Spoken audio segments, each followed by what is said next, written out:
வணக்கம் நேயர்களே. இன்றைய தினம் நம்ம சந்தைகள் பார்க்கும் பொழுது ஒரு சப்ஸ்டான்ஷியல் வீழ்ச்சி என்று சொல்லலாம்.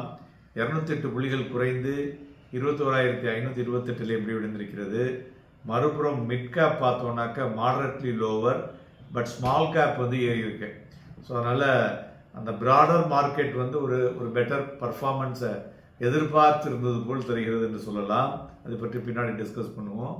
அட்வான்சஸ் 1047, டிக்ளைன்ஸ் பார்த்தோம்னாக்கா 1178. ஸோ மார்க்கெட்டினுடைய பிரத்தை பார்க்கும் பொழுது ஒரு ஸ்லைட் ஸ்பெசிமிஸ்டிக் இண்டிகேஷன் இருக்கு என்று கூறலாம்.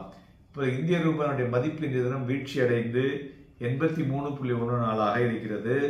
அதுபோல் தங்கம் பார்த்தோம்னா 264 ரூபாய் அதிகரித்து 62,450, வெள்ளி 2 ரூபாய் குறைந்து 72,375, க்ரூட் ஆயில் 45 ரூபாய் குறைந்து 6,354 மணிமாய் கொண்டிருக்கிறது. பட் க்ரூடு பார்த்தோம்னா அங்கே யூஎஸ்லையும் பார்த்தோம்னாக்க நல்லாவே வீழ்ச்சி அடைந்திருக்கிறது. அதற்கு 2-3 காரணங்கள் இருக்குது, அதை பின்னாடி பார்ப்போம். அதுபோல் வாலட்டிலிட்டி இண்டெக்ஸ் பார்த்தோம்னாக்க இன்னைக்கு ஸ்பைக் ஆகிருக்கு, கிட்டத்தட்ட 2.5% மேலே ஸ்பைக் ஆகிருக்கு. ஸோ அதனால் reflecting on the surge in the volatility அப்படிங்கிறது அது உள்ளதுன்னு சொல்லலாம். துறைகளை பார்க்கும் பொழுது Nifty, PSU bank, media, realty and metal top performers today. But energy, FMCG, pharma and Nifty financial services among the top லூசர்ஸ்ன்னு சொல்லலாம். அதுபோல் நிஃப்டியில் ஏறின பங்குகள்னு பார்த்தோம்னா நேற்றைய தினம் வெளிவந்த BPCL ரிசல்ட்ஸ் நல்லா இருந்ததுனால BPCL has done well.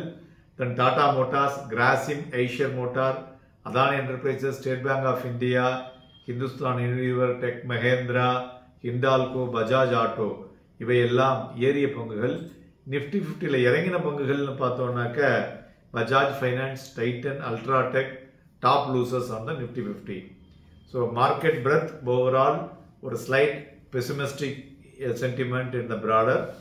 So then இன்றைய தினம் வெளிவந்த யூரோசோனுடைய ஜிடிபி பார்க்கும் பொழுது வெறும் 0% வைசஸ் -0.1.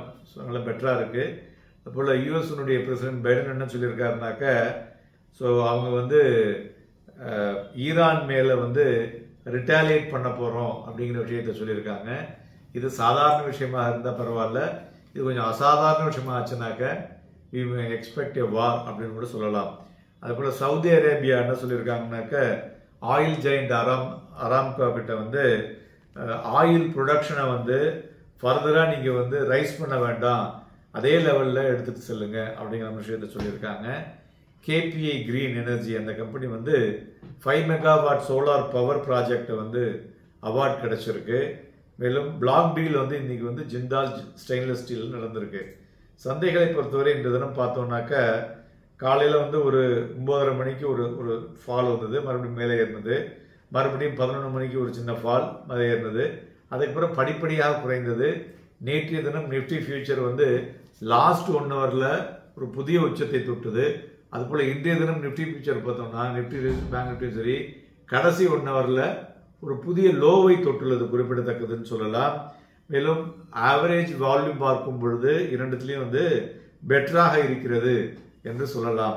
ஸோ இவை எல்லாவற்றையும் பார்க்கும் பொழுது நாளைய தினம் நமது சந்தைகளுடைய போக்கு பார்த்தோம்னாக்க 21,500 சொல்லியிருக்கோம் இல்லையா. ஸோ அந்த 21,500க்கு கீழே இருக்கிறதுனால அந்த வரக்கூடிய வாய்ப்புகள், அதாவது 21,482ங்கிற ஒரு சப்போர்ட் பேண்ட் வரலையும் வரக்கூடிய வாய்ப்புகள் தெரிகிறது. ஸோ அதில் நாளைக்கு நடக்கக்கூடிய US ஃபெடரல் மீட்டினுடைய ஃபாலோ பேக்கப் ப்ளஸ் நம்மளுடைய 1ஆம் தேதி நம்மளுடைய இன்ட்ரீம் பட்ஜெட்டினுடைய அதனுடைய இம்பேக்ட் இவையெல்லாம் அதற்கு தகுந்தாற்போல் மார்க்கெட் வாலட்டிலிட்டியாக இருக்கக்கூடும் என்று எதிர்பார்க்கலாம். அதனால் வாங்கி விற்பதற்கும் விற்று வாங்குவதற்கும் ஏதுவாக இருக்கும். Happy trading and happy investments.